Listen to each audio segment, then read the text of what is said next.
dahsyatnya serangan COVID-19 terhadap ketahanan nasional oleh Anton Permana dari Tanhana Dharma Mangrava Institute.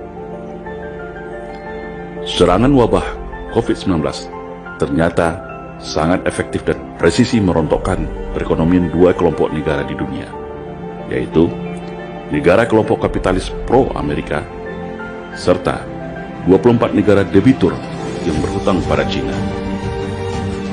Dampaknya adalah negara kapitalis yang pro-Amerika akan terjadi penggerusan pertumbuhan ekonominya yang sangat signifikan.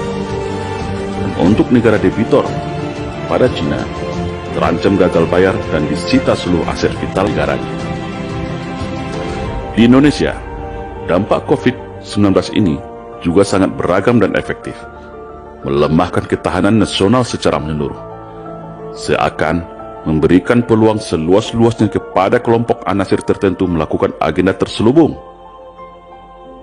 yaitu agenda terselubung kelompoknya untuk membajak negara. Karena posisinya, rakyat lemah, para aktivis lemah, aparat sibuk bertempur bersama petugas kesehatan, semua sumber daya negara terkuras untuk menangani wabah COVID-19 ini. Bagi masyarakat awam, COVID-19 ini adalah musibah dan pukulan berat. Tapi, bagi kelompok Cina Komunis dan elit kekuasaan Indonesia, COVID-19 ini adalah ladang keuntungan yang berlimpah. COVID-19 adalah senjata ampuh untuk meraup keuntungan luar biasa sambil melumpuhkan seluruh sendi ketahanan negara yang kita kenal dengan istilah Astagatra, yaitu yang terdiri dari Trigatra, sumber kekayaan alam, geografis dan demografis, dan Pancagatra, yang terdiri dari ideologi, politik, ekonomi, hukum, pertahanan, keamanan, dan sosial budaya, atau kita singkat Ipolexus Budhankam. Karena dampak pukulan wabah COVID-19 ini membuat rakyat sekarat dan negara selemah-lemahnya. Contohnya adalah secara sumber kekayaan alam, dengan disahkannya Undang-Undang Minerba oleh DPR RI di masa wabah ini menjadi payung hukum yang canggih untuk menguasai segala apa yang ada di darat, di laut, di bawah laut, dan di udara di negeri itu. Baik itu tambang, mineral, batu bara yang begitu kaya dimiliki bangsa ini. Namun, sebentar lagi akan menjadi bancahan para elit global dan kelompok oligarki dalam negeri. Secara demografis, saat ini adalah saat yang paling tepat melakukan infiltrasi TKA Cina sebanyak-banyaknya untuk menggeser populasi penduduk Indonesia. Karena wabah COVID-19 membuat masyarakat takut keluar rumah dan stay at home, maka momentum ini dimanfaatkan untuk lalu lalang migran asing masuk Indonesia. Banyak kita dapatkan informasi di sosial media bagaimana serbuan TKA Cina ini hampir setiap hari masuk melalui bandara di tengah malam, di saat semuanya terlelap tidur. Tujuannya apa? Yaitu untuk ke depan membuat perimbangan komposisi suara pemilih di pemilu 2024. Bahkan ada yang mengatakan target mereka adalah 50 juta jiwa sampai tahun 2024 ini masuk ke Indonesia. Ini sudah sama dengan jumlah gabungan penduduk Pulau Sumatera dan Sulawesi loh. Secara geografis, terjadinya mobilisasi dan penguasaan daerah pinggiran Indonesia serta pelabuhan dan garis pantai strategis di pulau-pulau terbesar Indonesia mirip dengan teori bubur panas ala Mao Zedong, komunis Cina, yaitu yang kita kenal dengan istilah dari desa mengepung kota, dari daerah pinggiran mengepung pusat kota. Secara ideologis, munculnya draft rancangan undang-undang HIP, haluan ideologi Pancasila, hasil inisiasi anggota DPR RI, adalah fakta empirik bahwasanya ada gerakan sistematis dan kuat untuk menjadikan RUU HIP ini sebagai pintu masuk secara legal dalam mengeliminir agama dan dasar negara ketuhanan yang Maha Esa menjadi yang beraroma sosialis komunis. Tidak hanya itu, dalam draft rancangan undang-undang HIP ini juga ada upaya kuat untuk menghapus TAP MPRS nomor 25 tahun 1966 sebagai konsideran. agar komunis bisa hidup dan reborn lagi di Indonesia. Tak peduli secara hierarki perundangan TAP MPRS hanya bisa dihapus juga melalui lembaga yang satu tingkatan, yaitu MPR sebagai lembaga tertinggi negara. Sedangkan MPR saat ini adalah MPR sebagai lembaga tinggi negara. Kalau ini sempat terrealisasi, maka luka lama bangsa ini akan terkoyak lagi.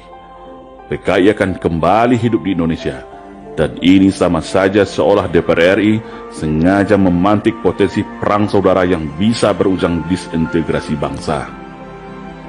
Secara politik, mengamputasi trias politika sebagai bentuk dan identitas sebuah negara demokrasi, yaitu mengamputasi kewenangan legislatif melalui pengesahan Perpu nomor 20 tahun 2020, di mana mengakibatkan legislatif kehilangan hak budgetingnya dan memberi sistem kekebalan hukum bagi pemerintah selama wabah COVID-19 ini.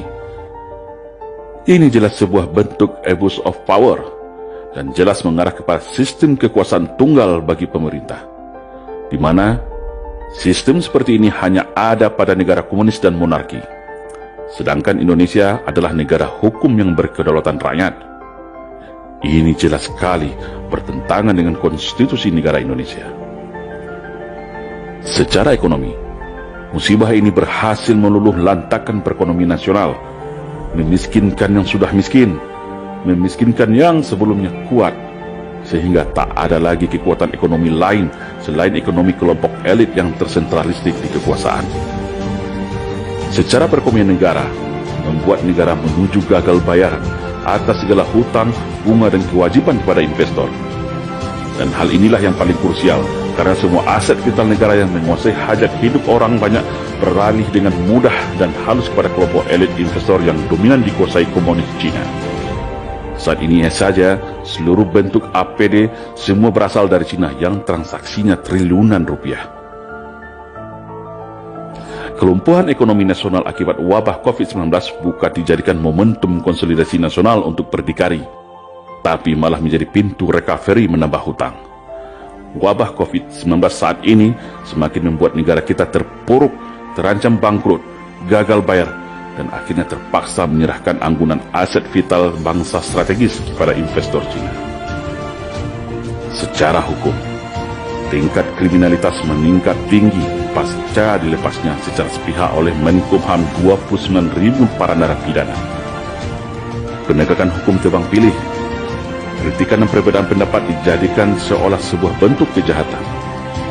Diskriminasi hukum semena-mena, akibat penegak hukum tunduk dan menjadi alat kekuasaan.